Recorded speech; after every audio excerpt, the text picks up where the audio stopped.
하나님의 은혜와 사랑을 기억하면서 오늘도 그 사랑에 감격한 주님의 백성들이 이 자리에 모였습니다.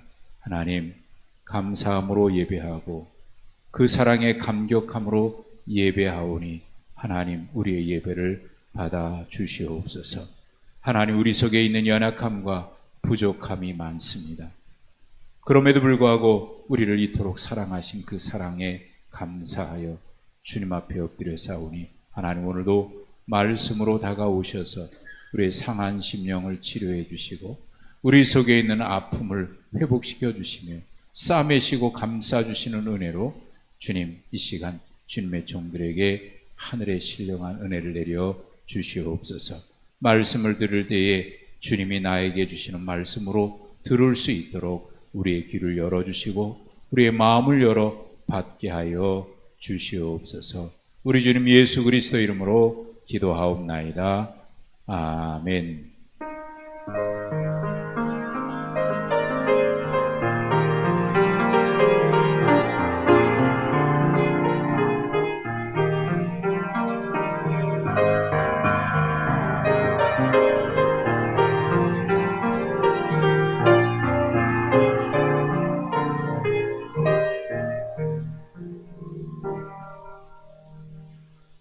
요한복음 21장 15절부터 23절까지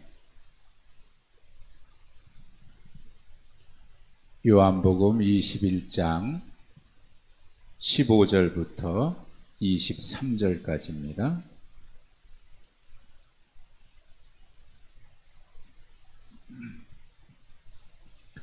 한 절씩 교독하면서 하나님의 말씀을 봉독하겠습니다.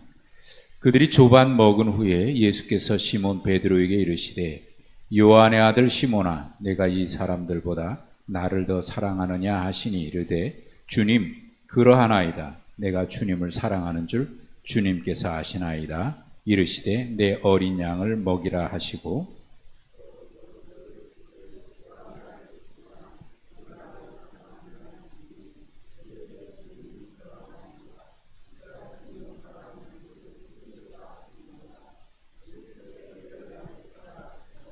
세 번째 이르시되 요한의 아들 시몬아, 네가 나를 사랑하느냐 하시니 주께서 세 번째 내가 나를 사랑하느냐 하시므로 베드로가 근심하여 이르되 주님, 모든 것을 아시오매 내가 주님을 사랑하는 줄을 주님께서 아시나이다. 예수께서 이르시되 내 양을 먹이라.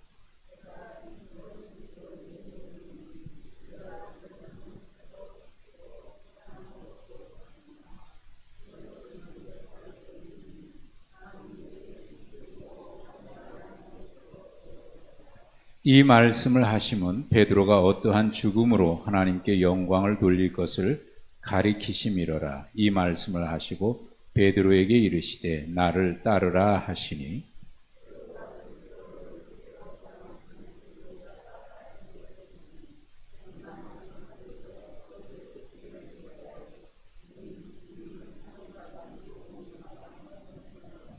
이에 베드로가 그를 보고 예수께 여짜오되 주님, 이 사람은 어떻게 되겠사옵나이까?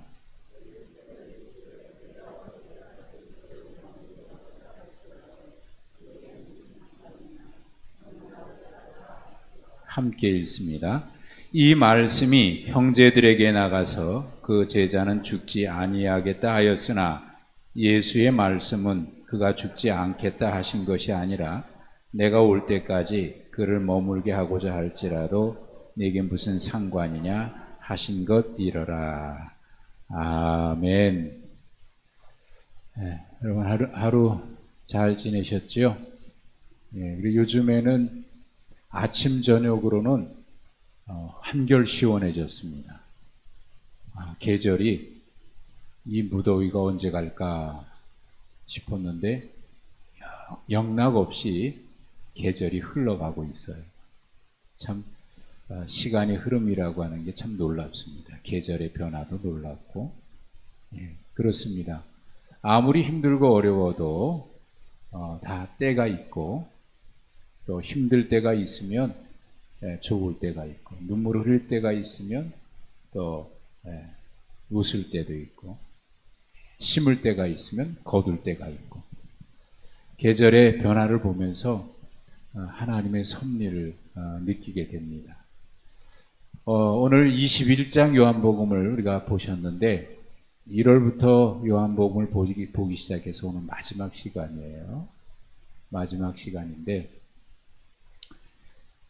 이 마지막 요한복음이 오늘 읽지 않았습니다마는 25절 마지막 끝절을 보십시오. 요한복음 21장 25절입니다. 마지막 절입니다. 예수께서 행하신 일이 굉장히 많아서 그걸 다 기록하면 그 기록한 책을 이 세상에 보관하기 부족하다. 그렇게 말씀을 하고 있죠. 그러니까 예수님이 행하신 일이 많다는 거죠. 여기 기록된 것 말고도 기록하지 않은 것이 많다는 거죠. 그런데 요한복음은 특별한 목적을 가지고 예수님이 행하신 기적 가운데 특별한 목적을 가지고 선별해서 몇 가지만 기록을 했어요. 7가지만 기록을 했어요. 요한복음에는 예수님의 7가지 기적을 중심으로 그 기적이 어떤 의미인지를 말할 때 표적이라고 하는 단어를 써서 예수님의 기적은 단순히 우리가 볼 때 놀라운 어떤 사건이 일어나는 것이 아니라 거기에는 분명 하나님이 하시려고 하는 어떤 표적이 있다. 그런 의도를 가지고 7가지만을 기록을 했어요. 그래서 20장 31절에 보면은 그 많은 기적 가운데 사도 요한이 어떤 목적을 가지고 7가지만을 기록했는데 거기에 그래서 분명히 기록하고 있죠. 20장 31절에 보십시오. 30절 31절인데 예수께서 제자들 앞에서 이 책에 기록되지 아니한 다른 표적도 행했으나, 그러니까 21장 마지막 절에 있는 것처럼 많이 기적이 있는데 다 기록할 수가 없었다 그 말이거든요. 이 책에 기록하지 아니한 다른 표적도 있지만 31절 오직 이것을 기록하면, 요한복음에 기록된 내용입니다. 이것을 기록한 이유는 목적이 있습니다. 너희로 예수께서 하나님의 아들 그리스도이심을 믿게 하기 위해서, 그리고 또 너희로 믿고 그 이름을 힘입어서 생명을 얻게 하기 위해서, 이런 목적을 가지고 요한복음을 특별히 기록한 거예요. 그러니까 예수님의 행하신 일을 다 기록한 게 아닙니다. 성경은 우리가 이제 그 새벽마다 창세기를 보고 있고 주일에는 창세기 말씀으로 한 주간 보셨던 말씀 중에서 제가 주일 설교를 하고 있는데 지난주까지 창세기를 새벽 오늘도 이렇게 보았습니다만은 창세기뿐만 아니라 성경 전체는 사실 역사적인 내용을 순서에 따라서 그렇게 기록한 것은 아닙니다. 역사적인 사건이 있었다라고 하는 것을 밝히기 위한 것이 성경의 기록 목적이 아닙니다. 그렇다고 성경은 역사적인 사건이 아닌 것을 꾸며냈던 이야기가 아니고 예수님이 행하시고 하나님이 행하신 일을 기록했지만 단순히 이런 사건이 있었다라고 하는 것을 증명하고 밝히기 위해서 성경을 기록한 게 아니다 그 말입니다. 요한복음의 목적과도 같아요. 하나님이 어떤 분이신지 그것을 우리에게 알려주기 위한 것이지, 그리고 하나님이 어떤 분이신지를 믿어서 우리로 하여금 믿음 안에서 살아갈 수 있도록 하나님의 형상을 입은 자들이 하나님의 백성으로 하나님의 자녀로 살아갈 수 있도록 그렇게 기록한 거예요. 그러니까 여러분 성경에서 세상에서 인권을 많이 강조하지요. 그런데 인권을 아무리 강조해도 성경에서 인간을 하나님의 형상을 따라 지음받았다라고 하는 것과 또 인간은 하나님께서 그 코에 생기, 다시 말해서 하나님의 영을 불어넣으셔서 인간이 비로소 살아있는 영이 됐다. 인간이 어떤 존재인가에 대한 이야기죠. 여러분, 이 세상에 인권을 아무리 강조해도 인간이 이런 존재라고 하는 것을 얘기하는 곳이 있습니까? 인간은 정말 고귀한 존재예요. 하나님의 형상이 있다니까요. 하나님의 영으로 호흡한다니까요. 그 인간이 어떻게 살아가야 되느냐. 그래서 하나님이 천지를 창조하신 그 하나님이 우리 인간을 그렇게 창조하셨고, 그래서 우리 인간을 하나님이 파트너로 하나님께서 창조하신 세상을 위임해서 관리하고 다스릴 수 있도록 그렇게 전폭적으로 우리를 신뢰해서 맡기셨다. 그게 인간이잖아요. 그러니까 그 인간이 어떻게 살아가는 것이 참된 삶이냐, 하나님의 창조된 피조된 인간으로서 살아가는 것이냐, 그게 우리로 말하면 믿음이라고 얘기하는 것이고 하나님과 동행하는 삶이라고 얘기할 수 있거든요. 그래서 요한복음에는 성경 전체의 목적도 이 요한복음에 있는 것과 다르지 않습니다. 예수님이 누구고 그분을 믿어서 생명을 얻게 하기 위해서 하나님이 창조하신 그 생명의 풍성함으로 살아가도록 하기 위해서. 자, 그런 목적으로 요한복음을 지금 우리가 쭉 봤습니다. 그리고 이제 마지막 결론인데, 마지막 장은 예수님의 제자 가운데 우리가 수제자라고 늘 얘기하는 이 베드로, 제자 가운데 대표적인 제자지요. 그 제자의 실패 모습으로 기록을 마무리해요. 예수님을 3번이나 부인하고, 네? 예수님을 3번씩이나 부인할 뿐만 아니라 예수님이 부활하셨다는 소식을 듣고도 갈릴리 바다에 와서 고기 잡고 있는, 그 마지막 장에 20장에 예수님의 제자들 21장 그 상반부에 베드로가 예수님의 다른 제자들과 함께 7명이 갈릴리 바다에서 고기를 잡는 모습은요, 처음 예수님이 갈릴리 바다에서 제자들을 부르셨을 때 그때하고는 완전히 다른 모습입니다.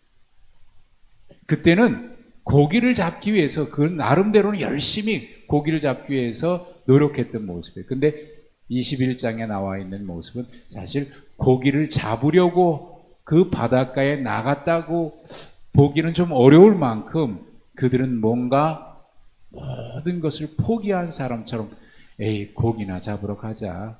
그리고 갈릴리 호수에서 희망 없이, 소망 없이 바다에 떠 있는 사람으로 비춰져요. 그때 예수님이 찾아오시잖아요. 베드로를 처음 부르셨을 때 그 사건이 똑같이 일어나거든요. 고기 잡은 것이 없다고 그러니까 예수님께서 배 오른편에 던지라 그랬더니 153마리 물고기가 가득 잡혔다. 그때 예수님은 호숫가에서 숯불에다가 고기를 굽고 계셨고 제자들이 오니까 떡을 나눠주셨다. 그게 이제 갈릴리 호수에서 제자 부활하신 다음에 주님이 제자들을 찾아오셔서 만나주신 장면입니다. 자, 그런데 오늘 말씀은 그 사건 이어서 나오는데 시작이 이렇게 되어 있습니다. 15절. 그들이 조반 먹은 후에.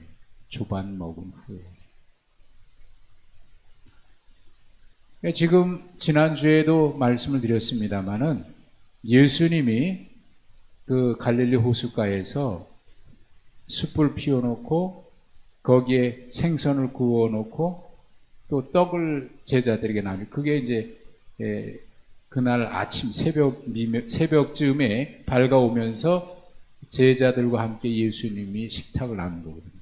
주님이 친히 준비해 주신 그 자리에. 그런데 이 조반 먹을 동안, 제자들과 예수님이 함께 식탁을 나눌 동안 그 분위기가 어땠을까? 지난주에 말씀을 드렸는데요. 베드로는 예수님이라는 소식을 듣고 그 호숫가에 뛰어들었거든요. 그리고 예수님 앞에 달려왔거든요.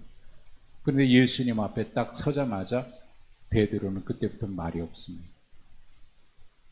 제자들도 예수님인 줄 알지만 아무도 입을 열지 않았다고 성경 기록되어 있어요.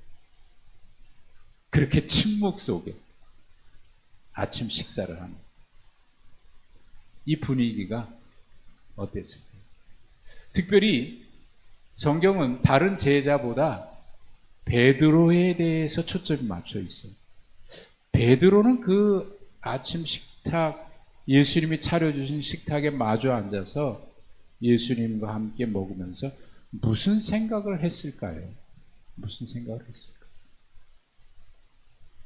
예수님 한마디도 말씀 안 하시고 그 어색한 침묵을 깨기 위해서 누군가 한마디 말을 할 법한데 누구도 말하지 않습니다. 다른 때 같았으면 베드로가 나섰겠지요. 성경에 보면 베드로는 언제나 다른 제자보다 앞장서서 어떤 행동을 했지 않습니까? 다른 때 같았으면 베드로가 뭔가 얘기했을 거고, 그런데 베드로도 말이 없어요. 이 어색한 침묵 속에 아침 식사를 마치. 그러다가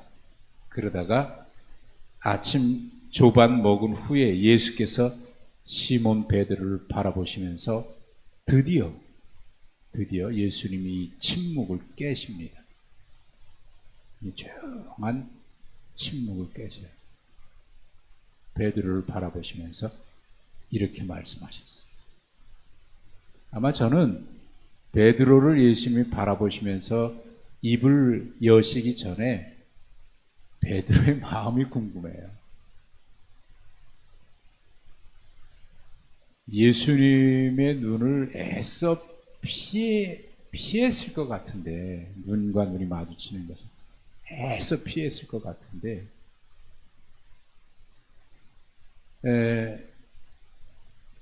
모르겠어요. 예수님의 눈과 예수님이 베드로를 바라보시면서 한마디 말씀을 시작하실 때 베드로가 예수님의 눈을 바라봤는지는 잘 모르겠습니다만은 어쨌든 느낌이 있잖아요.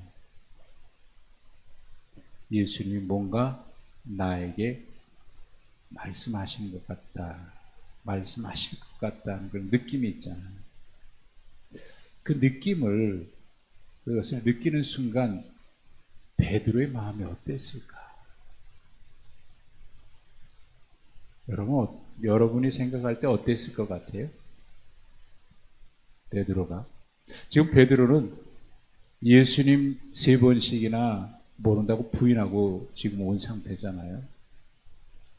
예수님의 무덤까지 갔다가 빈 무덤인 거 확인했지만 성경은 베드로뿐만 아니라 다른 제자들도 빈 무덤에 가서 확인하고 또 예수님이 부활하셨다는 이야기를 전해 듣는 제자들도 믿었다고 하는 이야기가 별로 없어요.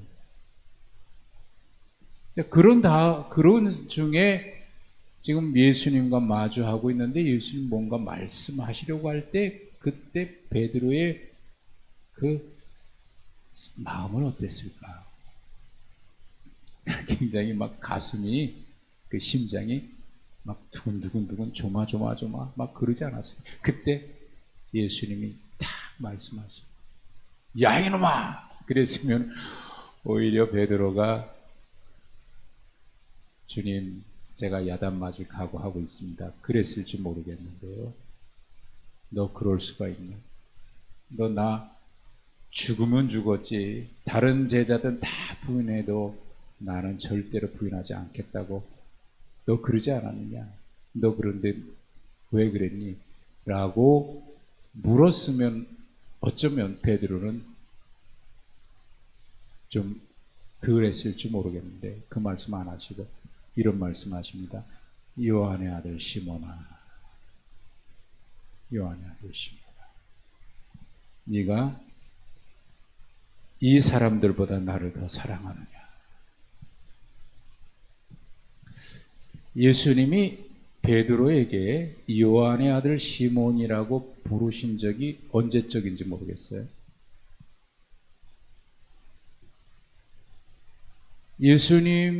베드로가 예수님을 따라다니기 시작한 이후부터는 예수님이 베드로에게 게바라, 베드로라는 이름을 지어주셨고요.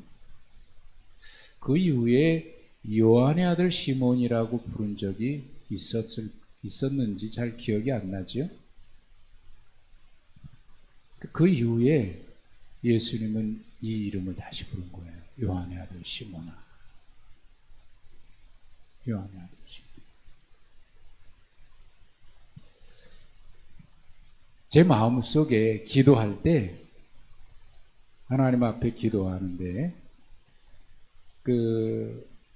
하나님께서 저에게 뭔가 말씀하신다고 느껴질 때, 야, 박 목사야, 이렇게 부르실 때 하고, 아들아, 아니면 제 이름을 부르면서 병자라. 이렇게 직분을 부를 때하고 제 이름을 부를 때하고 느낌이 달라요. 아들아, 혹은 제 이름을 부를 때는요, 매우 다정하게 느껴져요. 근데 직분으로 종아, 혹은 박 목사야, 이렇게 부를 때는 뭔가 어떤 공식적인 입장 같은 느낌. 내가 해야 되는 어떤 일에 대해서 말씀하실 때 그런 느낌이고, 제 이름을 부를 때나 아들아, 사랑하는 자야, 이렇게 부를 때는요, 그냥 아주 친밀하게 어떤 거리감 없이 그냥 다가오시는 그런 느낌으로 다가와요. 그러니까 베드로야 라고 부르실 때와 요한의 아들아, 시몬아, 이렇게 부르실 때하고는 느낌이 다를 거예요. 요한의 아들이라고 하는 것은 예수님이 베드로에게 그 게바 베드로라고 하는 이름을 주기 바로 전이잖아요. 그 이전의 이름이잖아요. 그때 그 모습으로 예수님이 다시 다정하게 부르시고, 네가 나 사랑하느냐? 네가 나를 사랑하나? 이걸 3번씩이나 말씀하셔요. 똑같은 질문을. 그 질문에 베드로가 대답하죠. 주님, 그렇습니다. 주님이, 내가 주님을 사랑하는 줄 주님이 아십니다. 라고 대답을 해요. 3번째 질문하시자 베드로는 근심했다 그랬어요. 근심하면서 모든 것을 주님이 아십니다. 내가 주님 사랑하는 줄 주님께서 아십니다. 라고 대답해요. 하고 많은 말씀 중에 왜 이 질문을 하셨을까? 이제 예수님은 곧 승천하시기잖아요. 그걸 준비하고 계시거든요. 제자들을 일러 만나주시고, 그리고 나서 이제 아버지께로 돌아가시죠. 주님은 그때를 지금 알고 계시고 준비하고 계시는데, 이 마지막 순간에, 이 중요한 순간에 하실 말씀이 참 많을 텐데, 특별히 예수님이 베드로에게 뭐라 하냐면 내 어린 양을 먹이라, 치라, 내 양을 먹이라, 이 말씀을 제자에게 당부하셨는데, 이걸 베드로에게 말씀하시려고 했다면 이 일을 위해서 예수님이 베드로에게 정말 하고 싶은 얘기가 많으실 것 같아요. 이리 해야 된다, 저렇게 해야 된다, 내 양을 먹일 때는 이렇게 해야 된다, 뭐 하실 말씀이 많이 있을 것 같잖아요. 가르쳐 주실 게, 너 그렇게 하면 안 돼, 태도를 말씀하시든지 뭐 많이 말씀하실 것 같은데, 왜 그 중요한 순간에 예수님은 그런 거 가르치시지 않고, 그동안 내가 너희를 3년 동안 데리고 다니면서 가르쳤지만 너희가 마지막에 이렇게 믿지 못하고 배반하고 도망갔는데, 내가 너희를 다시 믿음으로 세워야 되겠다. 그리고 그들에게 믿음에 대한 이야기, 양을 치기 위한 목회에 대한 이야기,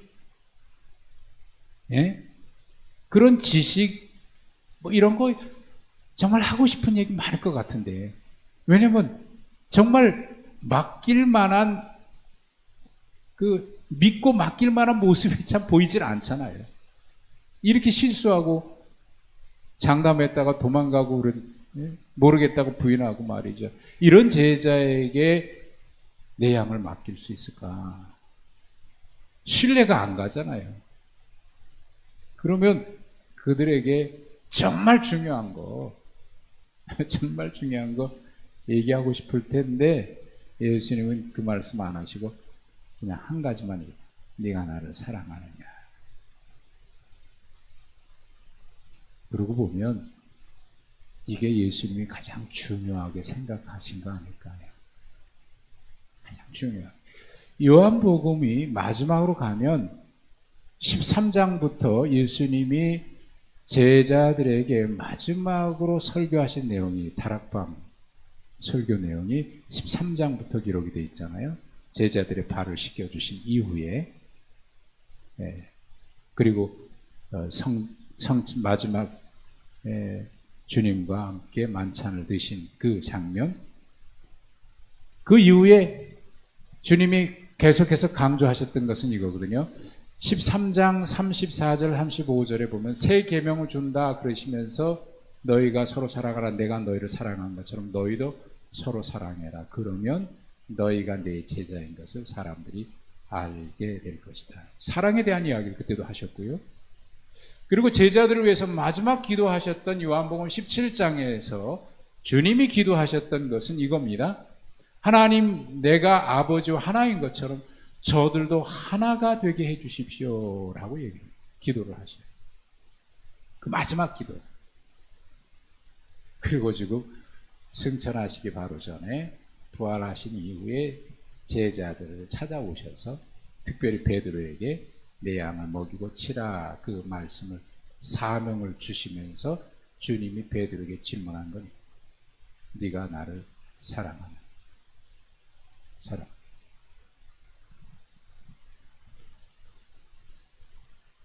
제가 목회하면서 젊었을 때하고 목회해 나가면서 조금씩 달라진 게 있습니다. 젊었을 때는 지식이 중요했어요.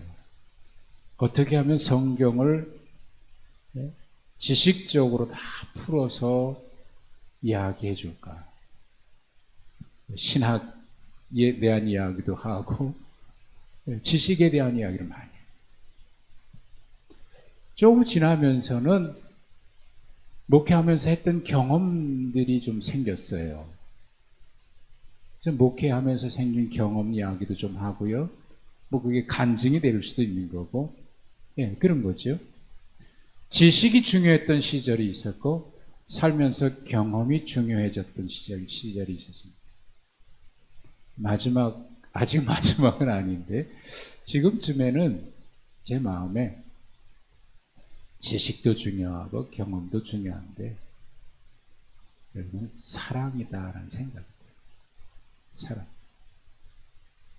이거는 아마 목회뿐만 아니라 우리가 그러지 않을까 싶어요. 여러분이 부모로서 자녀들을 대할 때도 그럴 거예요. 젊었을 때는 야, 너 많이 배워야 돼, 공부해야 돼, 지식을 강조하다가요. 조금 지나면 야, 배우는 것도 중요하긴 중요한데 그것보다 경험해봐야 돼. 네가 실제로 체험해보고 실패도 해봐야 돼. 오늘 새벽에 아브라함 이야기를 하면서 아브라함이 성공을 통해서, 사람은 성공을 통해서 배운 것보다 정말 중요한 것은 실패와 아픔을 통해서 배우게 되더라고요. 애굽으로 내려가서 그 나름대로는 자기가 살 궁리를 해서 애굽에 내려갔어요. 가뭄을 들으니까. 근데 거기 가서 자기가 살기 위해서 자기 아내 사례를 너희 동생이랑, 물론 거짓말한 건 아니죠. 실제로 그렇긴 하지만. 그럼 살기 위해서 그런 거 아닙니까? 근데 바로에게 정말 그 아내를 빼앗길 뻔했죠. 그때 하나님이 개입하셔서 그걸 막아주셨어요. 하나님이 약속하신 그대로. 그때가 경험했을 거예요. 그가 깨달았어요. 아하, 이게 내 경험과 지식으로는 안 되는구나. 돌아올 때, 애굽으로 내려갔다 돌아올 때 그가 돌아오는 그 과정을 보면, 어디로 돌아왔는지를 보면 그가 무엇을 깨달았는지를 알게 됩니다. 내려갔다가 돌아오는데 처음 제단 쌓았던 그곳으로 다시 돌아와요. 이것은 성경이 아브라함이 애굽에 내려가서 경험했던 것을 통해서, 실패를 통해서, 아픔을 통해서 뭔가 깊은 것을 깨달았다. 하나님의 약속의 말씀 받은 것이 있지만 그때까지만 해도 아브라함은 믿음의 조상이라고 우리가 얘기할 만큼 그런 믿음의 단계는 아니에요. 자기 생각으로 살았죠. 그리고 나서 그가 깨달은 거예요. 아하, 하나님. 그래서 그가 제단 처음 쌓았던 것을 다시 돌아오죠. 그리고 돌아오면서 롯과 헤어질 때 그전 같았으면 그렇게 안 했을 텐데, 네가 먼저 선택해. 네가 우하면 내가 좌하고, 네가 좌하면 내가 우하겠다. 하나님에 대해서 신뢰가 생겨나기 시작한 거죠. 경험입니다, 경험. 그래서 사실 우리가 자녀들을 키울 때, 여러분 완벽하게 대부분 그럴 것 같아요. 첫째들은 엄마 아빠가 욕심이 많아요. 그래서 첫째는 완벽하게 키우려고 그래요. 근데 완벽하게 키우려고 하면 할수록 아이가 점점 반항하고 틀어지고 그러게. 그래서 첫째에 대한 욕심이 많잖아요. 그래서 조금의 실수도 용납을 안 합니다. 그런데 여러분, 자녀들에게 실패할 수 있는 기회를 주어야 해요. 실패할 수 있는 기회를 주어야 해요. 신앙에서도 실패할 수 있는 기회가 있어야 그가 하나님 앞에 올바로 설 수 있는 그런 체험이 있지요. 그저 엄마 아빠가 다 해결해주고 완벽하게 내가 해줄 테니까 너는 이 공부만 해, 너는 이것만 해, 이렇게 해서는 아이가 실패를 통해서 배우게 되는 인생의 아주 중요한 내용들을 배우지 못합니다. 물론 나중에 아픔을 통해서 배울 수도 있겠지만, 어쨌든 실패라고 하는 것이 실수나 실패가 인생의 실패는 아니에요. 하나님 그것을 통해서 아주 중요한 것을 우리에게 가르쳐 주죠. 그래서 경험이 중요하지요. 그런데 여러분, 자녀들이 지식, 경험, 그 다음에 우리의 생각이 좀 달라지면서 자녀들도 커지고 그러면 결국 뭐 사랑이잖아요. 너희들 서로 사랑해야 돼. 결국 사랑이더라고요. 예수님, 바울 사도가 믿음, 소망, 사랑 이야기하면서 그 중에 제일은 사랑이라고 얘기를 했는데, 그 말씀도 바울 사도가 예수님에 대해서, 예수님을 통해서 알아간 게 뭐냐면 사랑이었기 때문에 그런 거예요. 예수님을 만나면서 바울 사도가 경험했던 것은 주님의 사랑이었어요. 사랑. 젊었을 때는 율법이었지요. 그래서 용납 못했어요. 죽이지요. 스데반 죽였지요. 그리고 예수 믿는 사람들 죽이려고 다메섹으로 가지요. 그때는 바울에게 있어서 중요했던 것은 율법이고 지식이었어요. 그래서 예수님마저도 그렇게 판단했어요. 그러니까 용납이 안 됐던 거예요.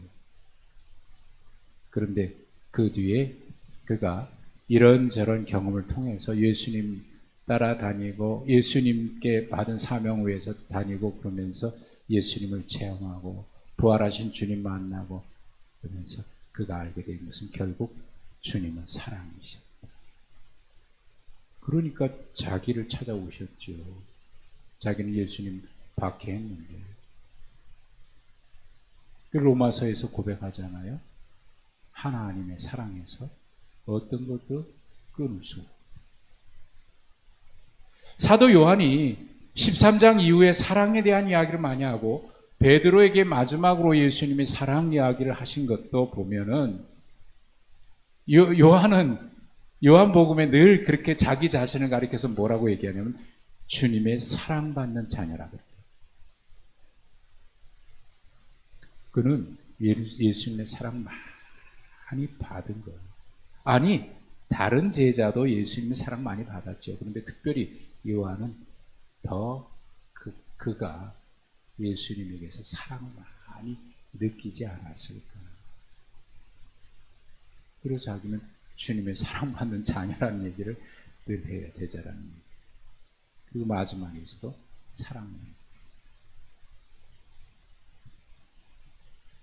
사랑이 중요하다. 하고 싶은 이야기가 많았을 텐데, 가르치고 싶은 이야기가 많으셨을 텐데, 내 양을 치려면 이렇게 해야 된다, 저렇게 해야 된다, 많이 했을 텐데. 신학교에서 목회 실습이라고 하는 과목이 있습니다. 신학을 공부하지만 목회 현장에 나가면 신방이라든지 결혼식 주례라든지 장례라든지 성찬식 하는 것 이런 것들이 다 또 실습을 통해서 해야 현장에 나가서 사역을 할 때 실수하지 않을 테니까 목회 실습이라고 하는 과목을 따로 배우거든요. 근데 이 목회 실습은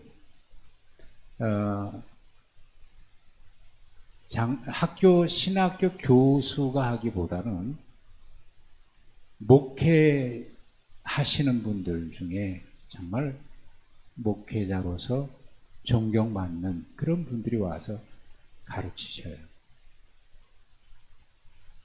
제가 배웠던 지금은 다 돌아가신 분들인데 그분들에게 배웠던 것이 참 귀합니다.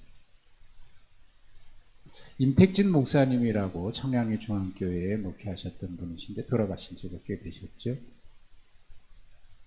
그분이 이제 나의 목회 헌장이라고 하는 책을 내셔서 그거 가지고 주로 많이 공부하고 또 우리 교단 헌법도 같이 공부하고 있는데 그분에게서는 제가 참 그분의 그 신앙적인 인격을 참 많이 배웠습니다.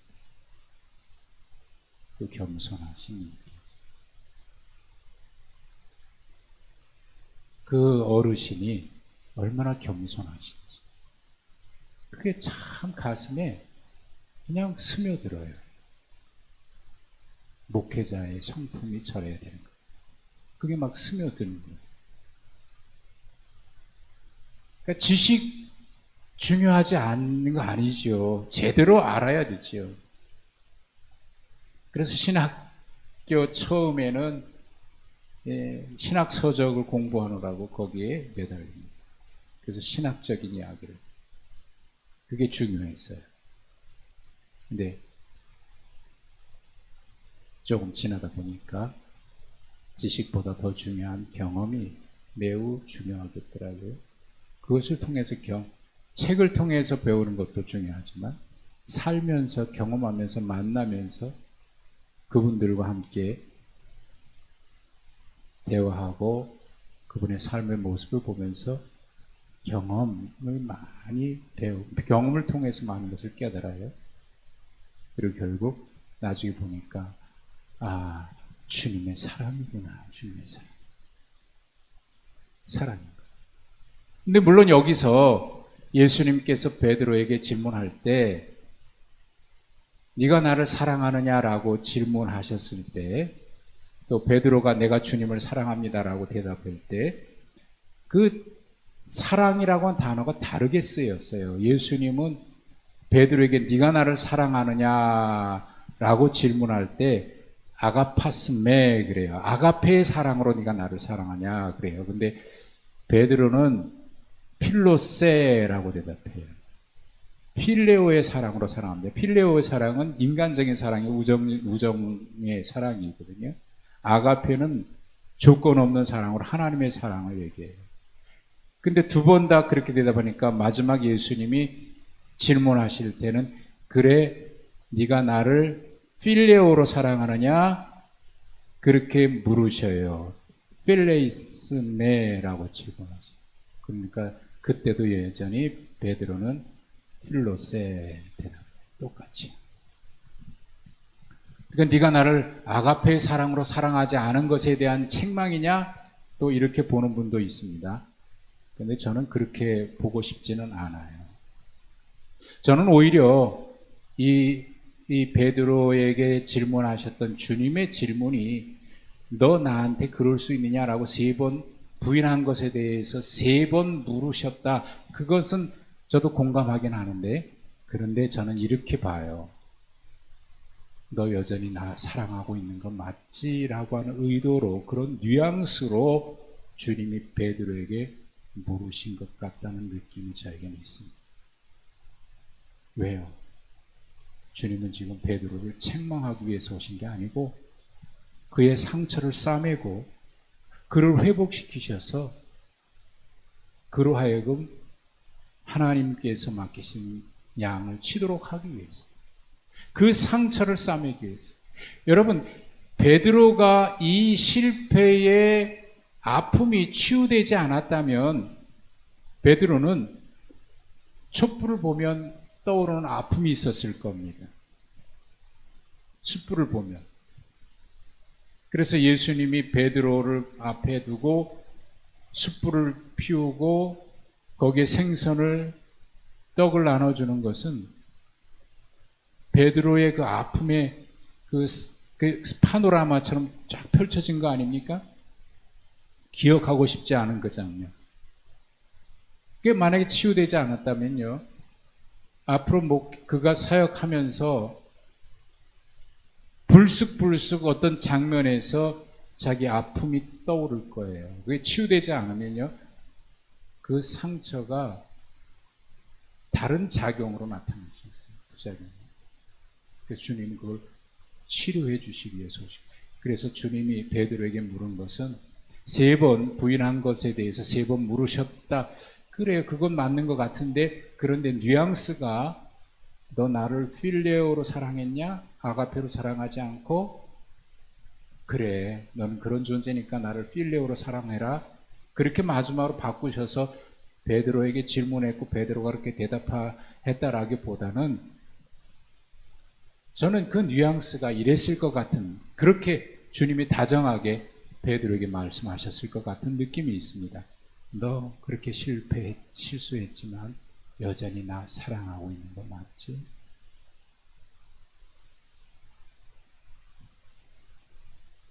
그 순간 베드로는 아마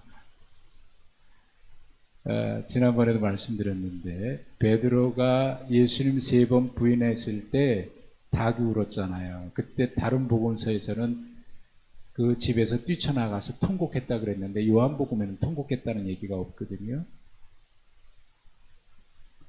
저는 지금 베드로에게 주님이 물으셨을 그때 베드로가 펑펑 속으로 울지 않았을까? 너 여전히 나 사랑하는 거 맞지? 주님 하고 펑펑 울지 않았어요. 제가 주님의 사랑을 처음 경험했을 때도 그렇게 느껴졌습니다. 그렇게 펑펑 울었어요.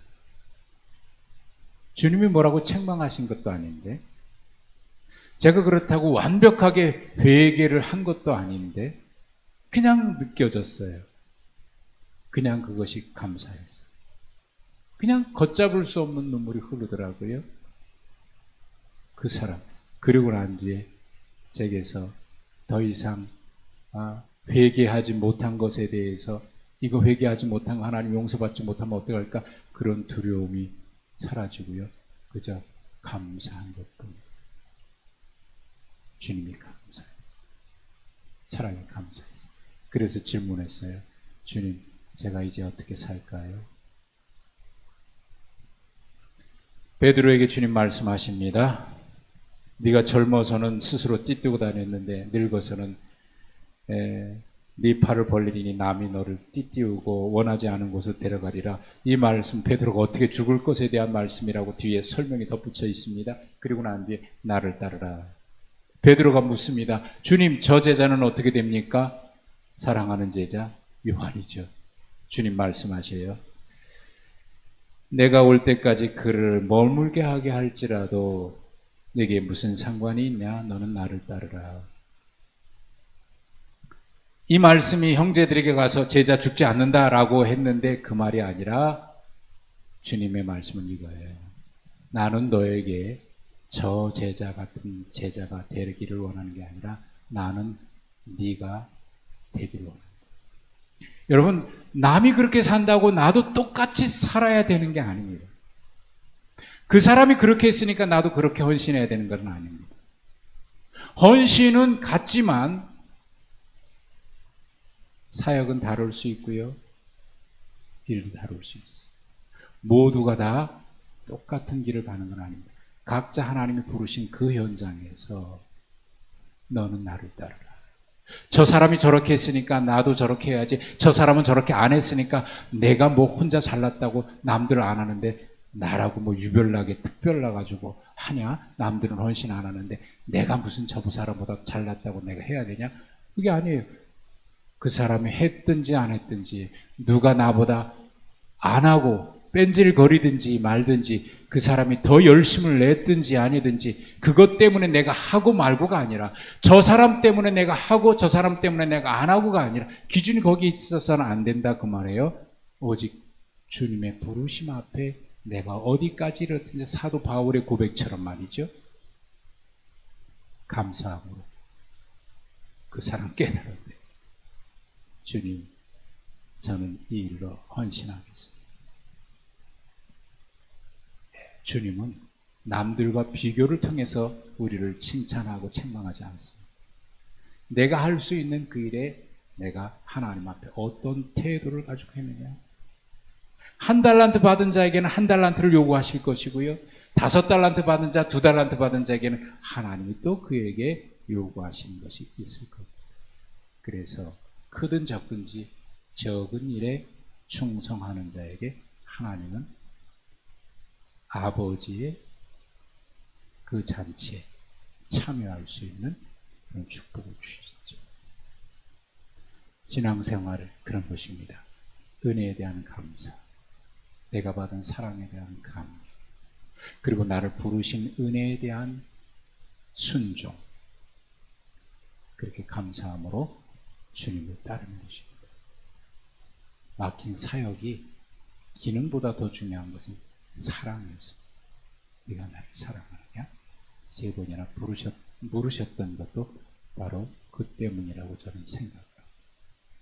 사랑, 주님의 사랑 깨달으면 그 뭐 헌신하라 마라 안 해도 그 사랑 받았는데 헌신하지요. 그게 하나님의 은혜고 사랑입니다.